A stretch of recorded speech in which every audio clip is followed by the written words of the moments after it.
पहला प्रश्न ये है कि मिश्रित अर्थव्यवस्था क्या है।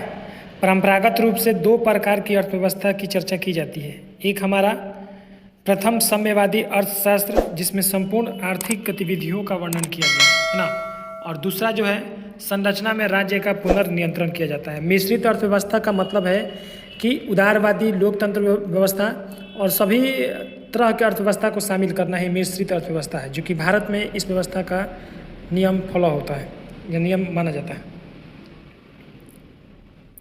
नीति आयोग से संगठन व कार्यों की विवेचना कीजिए।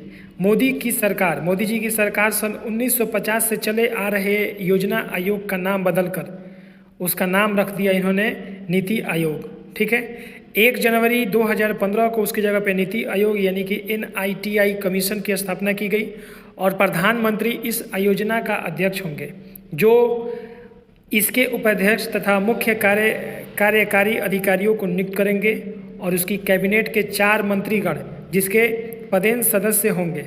इस आयोग में 7 या 8 पूर्णकालिक सदस्य भी होंगे, यानी कि पहले से जो रहे हुए सदस्य नीति योजना आयोग में, उसमें कई लोग नीति आयोग में भी रहेंगे, 7 से 8 लोग।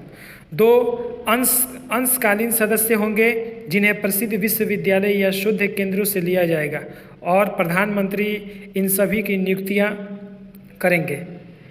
क्वेश्चन है कि भारत में योजना आयोग के संगठन एवं कार्यों की विवेचना करना है, जो 2011 में पूछा गया है बिहार बोर्ड में। योजना आयोग का संगठन भारत का प्रधानमंत्री आयोजित करता है ना। उसके मेन अध्यक्ष कैबिनेट मिनिस्टर जो होते हैं, देखिए मेन इसमें योजना आयोग का कभी भी गठन होगा तो भारत के प्रधानमंत्री द्वारा ही होगा, और मेन इसमें मेंबर जो होंगे वो भारत के प्रधानमंत्री और केंद्र सरकार के लोग ही होंगे। कैबिनेट मिनिस्टर जो कि आपके सेंट्रल गवर्नमेंट होंगे वही इनके सदस्य भी बनेंगे, और विशेष रूप से इनमें उन लोगों को शामिल किया जाएगा जिनका एक रूप या फिर जिनका फेस वैल्यू मार्केट में है, यानी अच्छा है। और राज्य मंत्री स्तर का भी इसमें कुछ लोगों की सदस्यता हो सकती है। भारतीय प्रशासन सेवा IAS यानी कि IS के एक विशिष्ट सदस्य आयोग का सदन सचिव नियुक्त किया जाता है, इसमें से देखरेख करने के लिए जो IS में रिटायर लोग रहते हैं उन्हीं को नियुक्त कर दिया जाता है। योजना आयोग के कार्य क्या क्या है। योजना आयोग के निम्नलिखित कार्य हैं। नंबर 1, देश में उपलब्ध संसाधनों के अधिकतम प्रभावशाली तथा संतुलन उपयोगों के लिए योजना तैयार करना। देश के सभी प्रकार के संसाधनों, भौतिक, पूंजीवादी और तकनीक कर्मिक, इन रूपों में किया जा सकता है। नंबर 2 में है आर्थिक विकास को रोकने वाले तत्वों की पहचान करें और निकाराकरण के उपाय खोजना। नंबर 4 है पंचवर्षीय योजना के सफल क्रियान्वयन के लिए आवश्यक तंत्र की प्रकृतियों को शामिल करना। नंबर 5 है संघ तथा राज्य सरकारों द्वारा सुझाव हेतु भेजी गई समस्याओं की जांच करना तथा उनका उपाय देखना। पंचशील समझौता क्या है या पंचशील के सूत्र क्या है। 1954 में भारत के प्रधानमंत्री नेहरू जी, पंडित जवाहरलाल नेहरू, और चाइना से आए हुए उनके नेता या मंत्री जो थे जिनका नाम था चाउ एन लाई, 1954 में भारत और चीन के बीच में एक समझौता हुआ। उसी समझौते को पंचशील समझौता या सूत्र कहा जाता है, जिसमें 5 बातों को शामिल किया गया था। नंबर 1 में है एक दूसरे के प्रादेशिक अखंडता व प्रभुत्वता का सम्मान करना। नंबर 2, एक दूसरे पर आक्रमण ना करना। नंबर 3, एक दूसरे के घरेलू मामला में हस्तक्षेप न करना। नंबर 4, समानता व परस्पर लाभ रखना। नंबर 5, शांतिपूर्ण कार्य करना और अस्तित्व रखना। ये 5 उसमें कार्य को शामिल किया गया है, जिसमें से तीसरा जो कार्य है कि एक दूसरे के घरेलू मामला में हस्तक्षेप नहीं करना है। ये कार्य एक बार टूट गया था जब तिब्बत पे चीन ने आक्रमण किया था, तो तिब्बत के दाई लामा के जो गुरु थे, जो मठ के, तो वो भारत के शरण में आ गए थे, जिसके वजह से भारत ने उन्हें एक्सेप्ट किया था और चाइना ने इनके विरोध 1962 में भारत पर आक्रमण किया था। नेक्स्ट क्वेश्चन है परमाणु, ये क्वेश्चन नहीं आएगा। गुट निरपेक्ष नीति का शुद्ध अर्थ बताइए, या गुट निरपेक्ष आंदोलन क्या है, या गुट निरपेक्ष नीति क्या है। देखिए, जब शीत युद्ध के दौरान पूरा दुनिया 2 खंडों में बंट चुकी थी तो गुट निरपेक्ष नीति अपनाया गया था। गुट निरपेक्ष नीति एक ऐसा नीति है जो कि पूरे विश्व में होने वाले युद्ध में, जो कि 2 महाशक्तियों का गठन हो रहा था, एक अमेरिका संघ और एक सोवियत संघ, ना ही वो अमेरिका की ओर मिले और ना ही सोवियत संघ की ओर मिले। गुट निरपेक्ष का मतलब ये था कि भारत ने एक तीसरा विकल्प चुना कि दोनों देशों में किसी देश में शामिल नहीं होगा, 2 महाशक्तियों में शामिल नहीं होकर उसने एक रास्ता चुना था।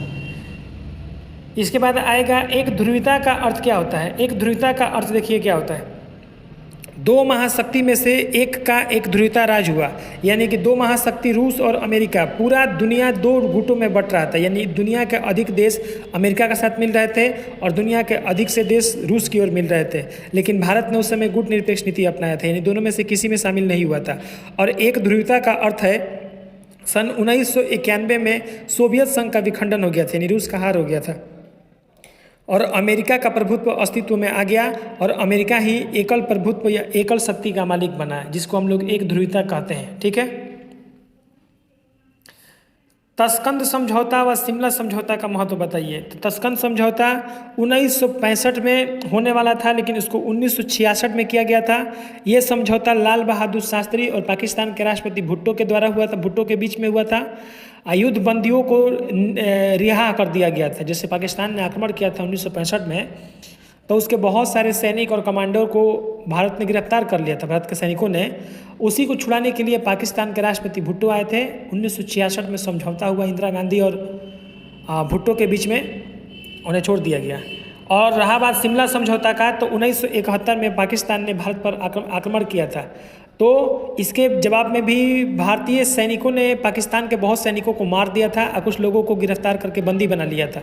तो वही बंदी बनाए हुए लोगों को छोड़ना था और आपसी मतभेद को सही करने के लिए पाकिस्तान से राष्ट्रपति भुट्टो और भारत के जो प्रधानमंत्री इंदिरा गांधी थी, उनके बीच समझौता हुआ था। ये समझौता 1972 में हुआ था। इसी को हम लोग शिमला समझौता कहेंगे। भारत की विदेश नीति क्या है? तो भारत की विदेश नीति क्या है, देखिए, शीत युद्ध के दौरान जब दुनिया दो खंडों में थी, तो भारत ने तीसरा विकल्प चुना था, यानी कि शांति का रास्ता चुना था। तो शांति में जीवन जीना ही भारत का एक नीति हो सकता है, विदेश नीति, जिसमें लिखा गया है शीत युद्ध के दौरान प्रधानमंत्री नेहरू ने गुट निरपेक्ष की नीति अपनाई थी। इसको स्वतंत्र विदेश नीति भी कहा जाता है ना। और इसी नीति का अनुकरण किया गया था। इसके दो प्रमुख सूत्र थे, एक अंतर्राष्ट्रीय शांति और दूसरा निश्चित अवधि के लिए निशस्त्रीकरण का लक्ष्य पूरा करना। लेकिन रचनात्मक कार्यों के लिए परमाणु ऊर्जा का विकास कर दिया गया था 1973 में। विदेश नीति के 4 अनिवार्य कार्य बताइए। विदेश नीति के 4 अनिवार्य कार्य निम्नलिखित है। नंबर 1 में है राष्ट्रीय हित में कार्य करना, पड़ोसी देशों के साथ संबंध अच्छे बनाए रखना और राज्य की राजनीतिक स्थिति को सुधारना, अंतर्राष्ट्रीय राजनीतिक वातावरण पर भी ध्यान देना। 9 नंबर क्वेश्चन है कि राज्य के नीति निर्देशन सिद्धांतों में विदेश संबंधों को व्याख्या कीजिए। तो विदेश संबंध अच्छे रहे हैं, ये हालांकि प्रश्न आएगा नहीं आएगा तो लिख दीजिएगा कि भारत के जो भी विदेश संबंध है वो अच्छे हैं, चाहे नेहरू द्वारा, चाहे इंदिरा गांधी द्वारा, चाहे वर्तमान में आज मोदी जी के द्वारा कोई भी नीति योजित किया जाता है, तो अंतर संबंध दोनों बढ़िया ही रहता है।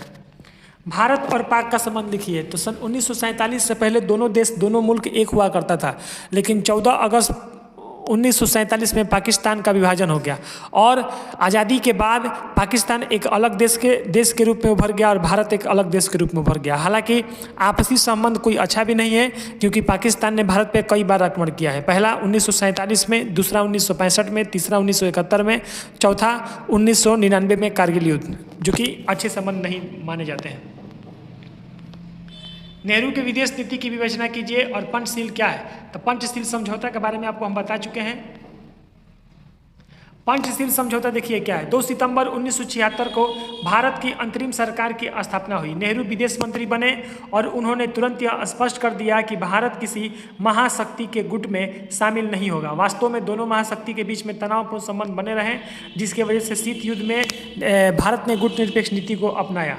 ठीक है।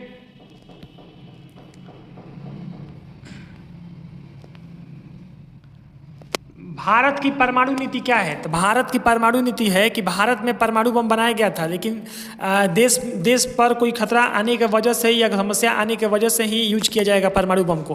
पहला परमाणु बम का प्रशिक्षण 1973 में हुआ था, जो कि असफल हुआ था इंदिरा गांधी के टाइम पे। और 1958 में 1998 में अटल बिहारी वाजपेयी के समय हुआ था। APJ अब्दुल कलाम उस समय मिसाइल मैन थे और उस समय जो परमाणु बम का प्रशिक्षण हुआ था वो सफल हुआ था। तो आज भारत हमारा क्या है?